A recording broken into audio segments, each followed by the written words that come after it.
Isn't it getting to be about time for Ronan Farrow to feel comfortable explaining why his blockbuster Harvey Weinstein exposed did not air on NBC?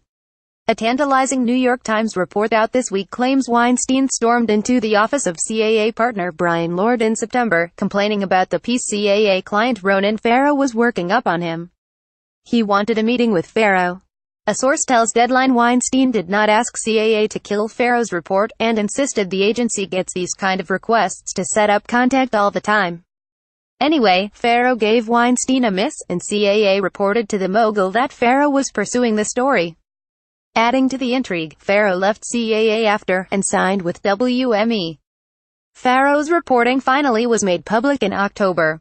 It, and an equally stunning New York Times report on Weinstein published days earlier, sparked a national conversation about UAL harassment that ripped across the media landscape, and recently began burning the halls of Congress like a Southern California wildfire.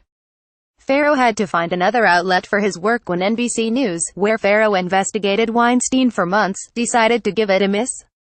NBC News President Noah Oppenheim, also a CAA client, explained to his staff the day after Farrow's work was published in New Yorker magazine, "The notion that we would try to cover for a powerful person is deeply offensive to all of us."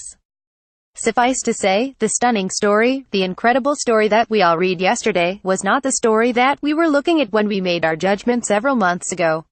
Oppenheim already had become part of the Harvey Weinstein storyline when NBC Nightly News failed to cover the earlier New York Times bombshell report, while CBS and ABC's evening newscasts did reports. NBC News notes it had a big Rex Tillerson exclusive that night and covered Weinstein the following night. Naturally, media outlets wanted to ask Farrow why NBC News had declined to air his reporting. Back in October, Farrow declined to discuss, saying it wasn't the right time. Hours after New Yorker published his piece, Farrow told MSNBC's Rachel Maddow that she would have to ask NBC and NBC executives why the report did not break there, when she asked him about NBC having walked away from such a huge story. Maybe anticipating Oppenheim's reaction the next day, Farrow also told Maddow there had been multiple determinations his work had been reportable when it still was at NBC. CBS late-night star Stephen Colbert followed, noting NBC did not want to broadcast the report you had come up with, and wondered, pointedly, how much sooner that national conversation on UAL harassment would have begun had NBC not balked. There may be more to say about the NBC piece of this with time, Farrow hinted, saying he wanted to keep the focus of the story on Weinstein's accusers for the time being.